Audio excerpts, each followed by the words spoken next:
up, kids? It's your favorite Devilicious Knight, Golden Personality, sick on the mic, and I'm here to introduce you to percentages and fractions.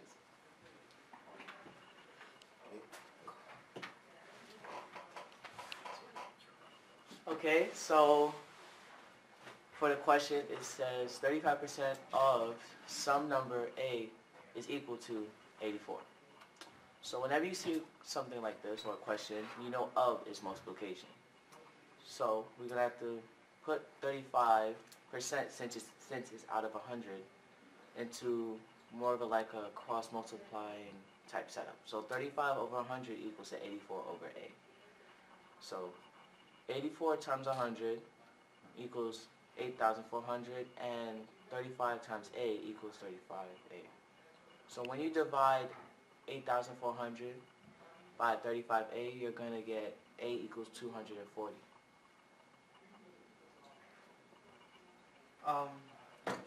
So what? So now you always have to remember to check your work just to make sure you have the correct answer. So we started with 35 over 100 cross multiplying by 84 over A because we wanted to know A, and we got 240 for A, so we just substitute A for its value, which is 240, and then we do the multiplication. 35 times 240 will give you 8,400, and 84 times 100 will give you that same result. So when you have those two equal to each other, you know that's correct. And yeah. Boom! You thought it was over? Here's part 2. Okay. So now that we have found the value for A, which is 240, we are now given what is the value of 45% of A. So since 45% has to be out of 100, you're going to have to put it in another cross-multiplying setup. 45 over 100 equals x over 240. But we have to switch up the x over 240 because 240 is now the whole and x is the part of the whole. So now 240 times 45 equals 1200, and 100 times x equals 100x. No, 240 times 45 is 1200, and then plus 960 equals 10,800, and 100 times x equals 100x. So when you divide those two numbers, you get 108 as your final answer. You're welcome. So problem 5, for number A, we have to figure out, it's given that 10th grade students respond to a survey that asks whether students prefer to be on the volleyball team or basketball team. And for A, to figure out the percent of female students who would rather be on the basketball team out of the whole percentage of females. And for B, you have to figure out all the students who would rather be on the volleyball team. That means male and female. For C, you explain, if you were the principal, which team would you rather be on to fund and stuff? The total amount of female students that would like basketball is 80, and over the total amount of female students as a whole. So 80 over 136, and when you divide it, you get 58.8%. So 58.8% of female students would rather be on a basketball team than a volleyball team. Then for question B, it says approximately what percent of all students would rather be on the volleyball team. So the total of all students is 271, and then the percent of students, both female and male, that would like to play volleyball is 128. So you do 128 over 271, and when you divide it, it will give you 47.2. Now the two numbers are very close to each other. So based on the data, we could go either way. Like if I was the principal, I could go either way, picking either volleyball or basketball. However, my group decided to choose basketball.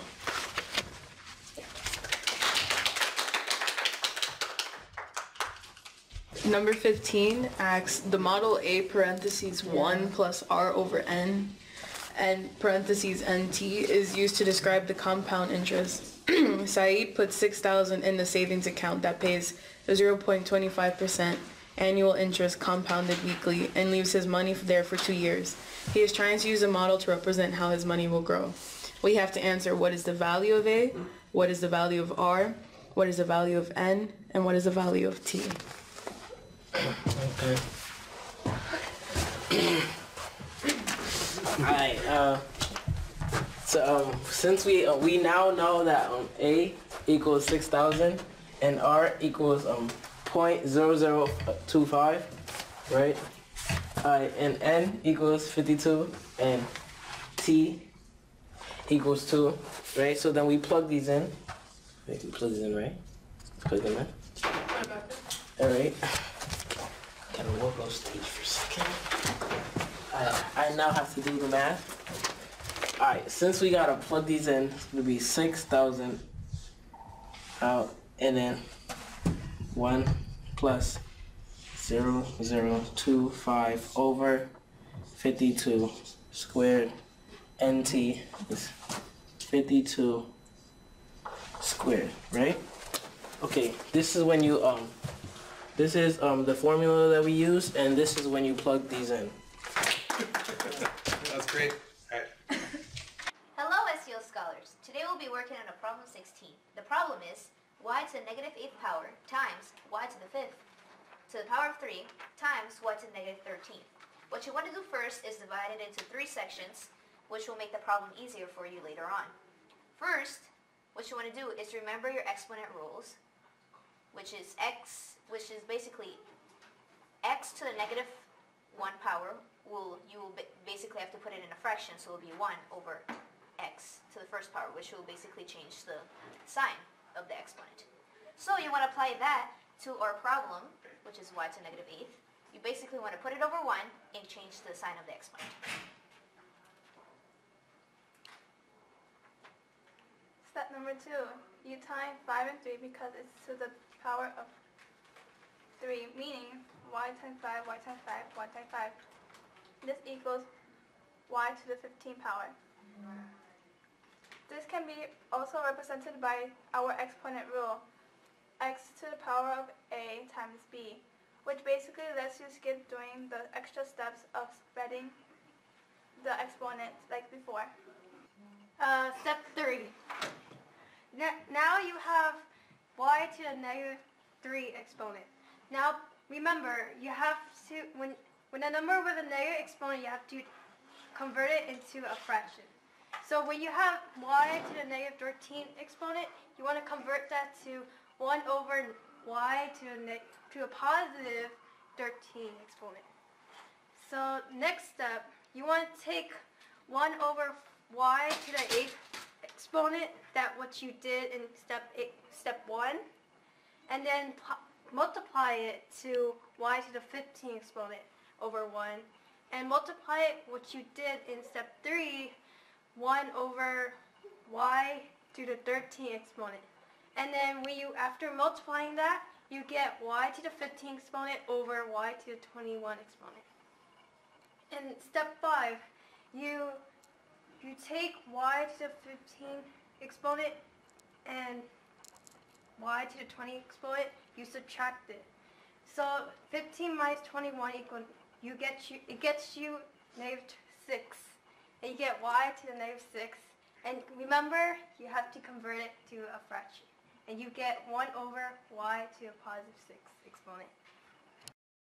Number 17 asks, why is 3 to the power of 0 equals 1? Explain.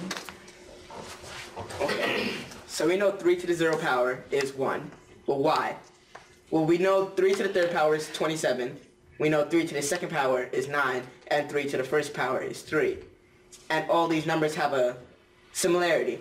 They're all divided by 3 from each other. 27 divided by 3 is 9. 9 divided by 3 is 3. So then the fact 3 divided by 3 is 1. Because as you go down, it keeps on dividing by the base. Question 21 reads, write 2 different expressions that are equal to the cube root of 8 to the 1/20th power. So you're just writing 2 expressions that are basically going to equal this again. So for the first one, I wrote a to the power of 120 over 3. And I wrote that because we know that for the exponent law, it's always x to the power, to the power of a over b. And the exponent that's inside will be a, and then the outside will be b. Therefore, you have 120 to the power of 120 over 3. And then for number 2, basically what I did was that I simplified the exponent. So 120 divided by 3 will give you 40. So that will be my second one.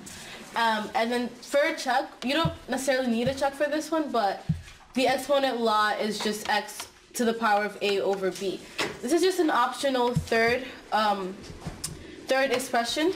So we know that, so we're not going to, usually for the 1 and 2 we worked with the exponents, but for this one we're going to use the base. So we know that 8 can be written as 2 to the third power. So now we're going to use 2 to the third power as our base instead of 8. So we're going to use that same exponent that we had, so it's 120 over 3.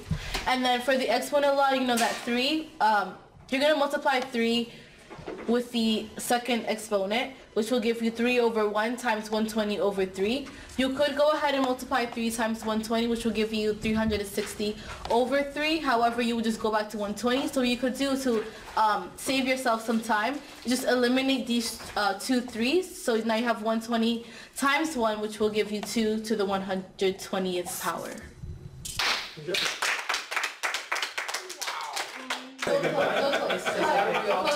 Close out the video. That will be all, folks. Sorry. Oh.